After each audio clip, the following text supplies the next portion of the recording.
Bonjour à tous et bienvenue dans cette nouvelle vidéo des dossiers déclassifiés.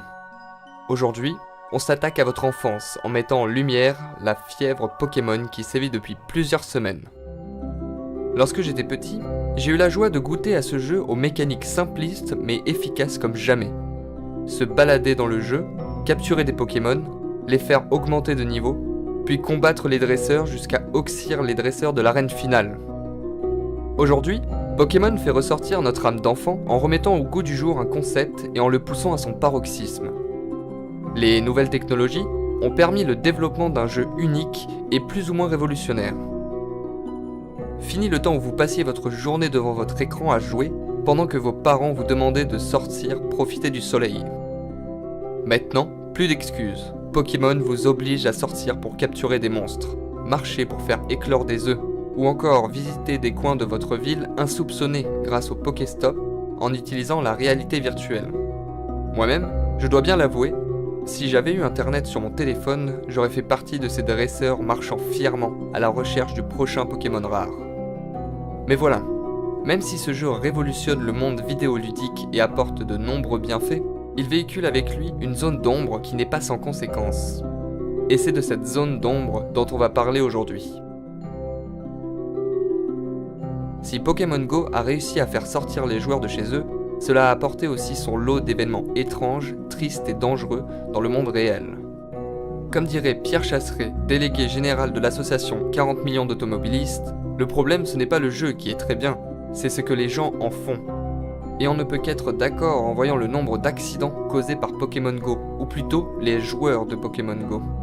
De nombreux récits ont vu le jour, tels que des personnes s'introduisant illégalement dans un zoo afin de récupérer certains Pokémon. De faux Pokéstops mis en place par des racketteurs dans le but d'appâter les joueurs pour ensuite leur voler tout effet personnel. Des joueurs auraient été amenés par mégarde sur des champs de mines en Bosnie-Herzégovine et sur le territoire de la centrale nucléaire de Fukushima 1 et 2. Des mouvements de foule ont eu lieu dans plusieurs endroits du monde à cause d'un trop grand nombre de joueurs dans un certain périmètre et de l'apparition d'un Pokémon rare. La France fait elle aussi l'objet d'une législation particulière sur le jeu, avec des campagnes de prévention sur les dangers de Pokémon Go. Au volant, à pied, ainsi que des mises en garde contre les racketteurs. La gendarmerie, les autoroutes et même les concepteurs de jeux eux-mêmes mettent en garde contre les dangers de ce jeu. Sans aller dans les clichés des Illuminati gouvernant le monde, on peut tout de même s'apercevoir d'un hic, ne serait-ce que dans les conditions générales d'utilisation, à accepter avant de pouvoir installer l'application. C'est simple, vous n'avez plus aucune vie privée. Tout peut être utilisé et revendu. Photos, comportement de navigation sur le net, déplacement IRL, le contenu de vos emails, etc. Même l'accès à l'intérieur des propriétés qui jusqu'alors étaient interdites à Google est maintenant chose possible grâce à la géolocalisation de Pokémon Go. Remettons-nous 2 minutes dans le contexte. John Hank, le fondateur et directeur général de Niantic, la compagnie qui a créé Pokémon, a des liens étroits avec le département d'État et la CIA. Il travaillait en 2001 sur des applications géospatiales de visualisation des données grâce à son entreprise K-Hole qui fut financée par la CIA. Mais la CIA travaillait aussi avec l'Agence nationale de renseignement géospatial qui est partiellement sous le contrôle du département américain de la défense. Bien entendu, la violation de vie privée via l'obtention et la revente de nos informations personnelles ne date pas d'hier. Mais depuis Windows 10 et avec l'arrivée de Pokémon Go, il est déconcertant de voir que les grands groupes mondiaux tels que Facebook, Twitter, YouTube informent ouvertement une violation de la vie privée, qui du coup n'en est pas vraiment une, car vous acceptez les conditions générales d'utilisation.